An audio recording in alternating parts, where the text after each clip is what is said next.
Today, I'm nervous. Today, we're learning about the learning strategy question-answer relationship. So, we're going to do an activity first to start. I kind of forget this PowerPoint. So, do you know these animals? I'll give you a couple seconds to try to guess the animals, okay? Okay. To solve the puzzle. All right. Are you ready?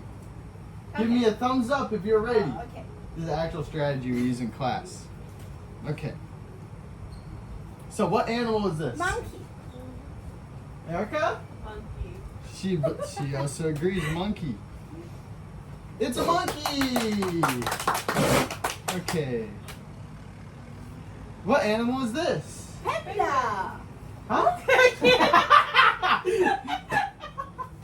Okay. Panda. It's a panda. Okay. What is this? Elephant. Elephant. Elephant. Okay, let's see. It's an elephant. Yay. Okay. So, good job. Good job. Y'all did very good. But how can we take that a step further? So obviously you were able to understand what most of these animals are. I know we had some interruptions there. What is this? But hey, you knocked down his camera. Look at this, now he's disappointed. Oh no! So Sorry. how can we take this a step further? We want to, I want each of you guys to describe why you came to the answer. So, firstly, for the panda, why did you say it's a panda? Because panda is white and black. So why did you say penguin? Because penguins are white and black. Because penguins are white and black. That's good. How about this? Why did you guys say this is a monkey? The ears. Big ear. You saw the ears? Good. And how about this? How about the elephant? Why did you guys say that's the elephant? Also the big ear. Big ears. And that is essentially what question-answer relationship strategy is. We can come to the answer, every student can come to an answer, but it's helping them get to that relationship of their knowledge. Alright, so having them answer the how did you get to that answer. So that's basically the strategy that we're learning today. They were waiting for me. So, finding the relationship between the question and the knowledge of the student. So that's basically what we did there. That last step with the last slide over here. How can we take it a step further? That's what we did. Explaining how did you figure out which animals these were. So, these are a couple of examples on how they can be used in the classroom. First one, we have math. So, what can it be used for? Students are given word problems to solve with inequalities. Why? We want to see if students are able to find the important parts of the word problem and explain how they got to their answer.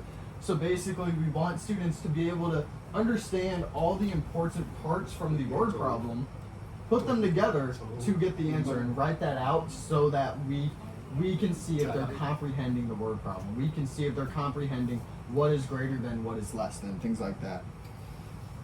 So how do we set this up? We instruct students to solve the word problem, so we have them go ahead and solve it, and afterwards, we'll have them write it out in word form. Alright, we'll have them write out, so this is greater than because there's more bananas than apples, that type of thing. So yeah.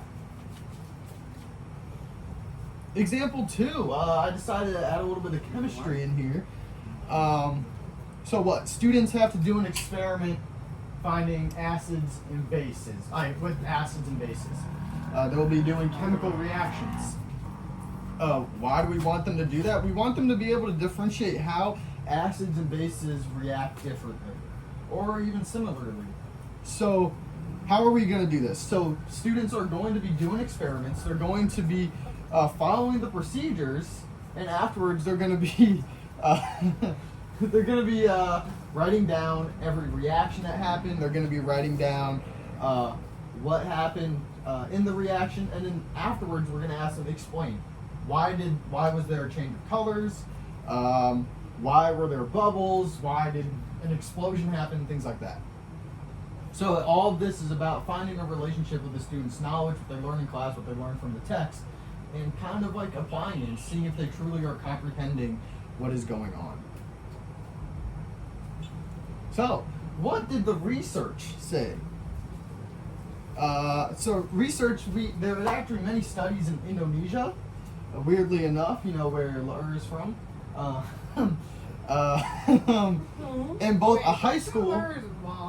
Yeah, whatever. So between high school and university level, they saw a lot of improvements in post-test, and whenever question and answer, we use CAR or QAR. Whenever question and answer was used, the mean of their test scores and the differentiation between the pre-test and the post-test, there was a very wide gap there. So students were able to comprehend English. Huh? Keep going.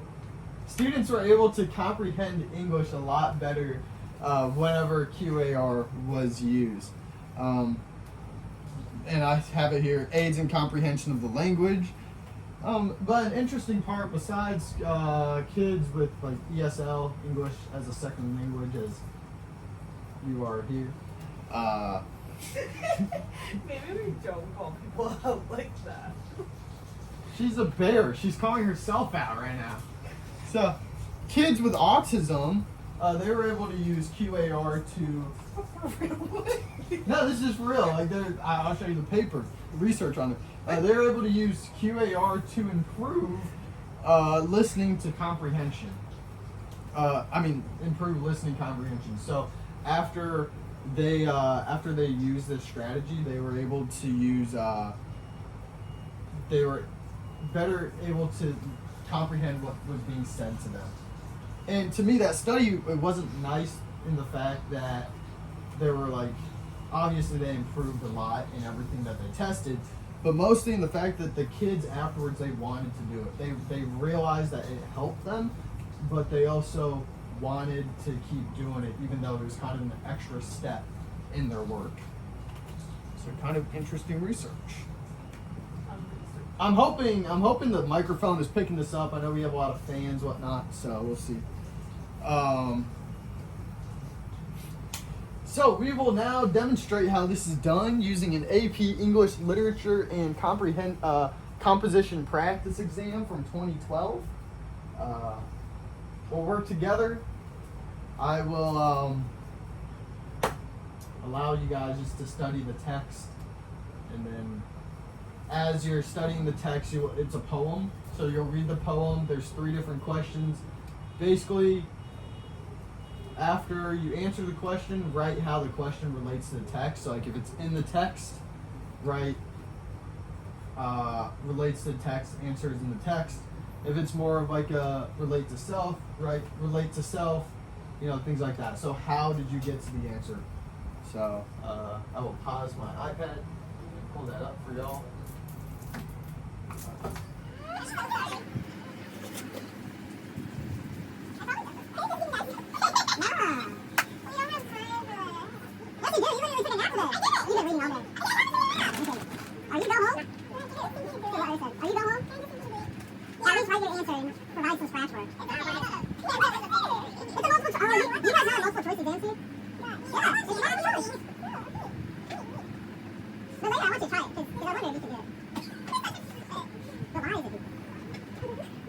Okay, so some teaching tips when doing this. Make sure that you differentiate. Have you learned to differentiate in your class? Mm-hmm. What is differentiate?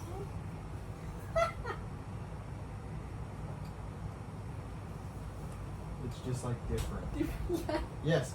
So change it up. You have to make it different for every type of student. So how can you make this different for every type of student? How can you make it different in different assignments? Whenever I did this in class, I made it like in an ice cream shape, so it looked different. But it's really just trying to find whether the students are comprehending, and there's different ways to do that. You can have it be a part of worksheets. You can have it be a part of test retakes, or an exit slip, something like that. Demonstrate. It's super, super important that before you even do this, you demonstrate to the students how to do it, what exactly you're looking for. Because if not, they'll just scratch out chicken scratch. So that's something that's super important. That's one thing that we were working on too during that little time lapse of the demonstration is what exactly are we looking for? And lastly, dictate. By dictate, I mean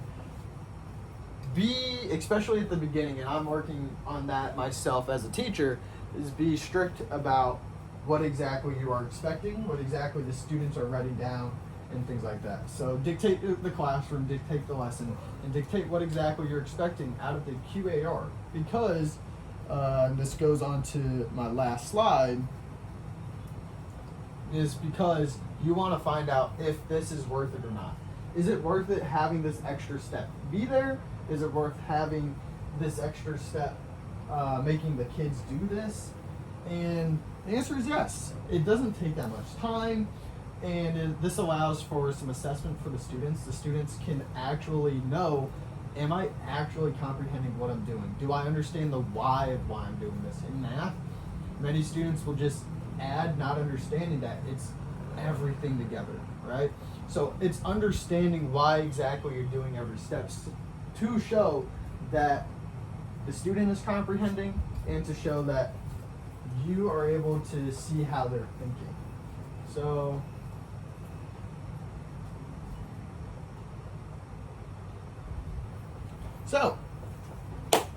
I believe That's it. that is it. Stepped on my ankle. So, I want to thank my audience. They're my cousin in a bear costume, Dr. Swanson back there, and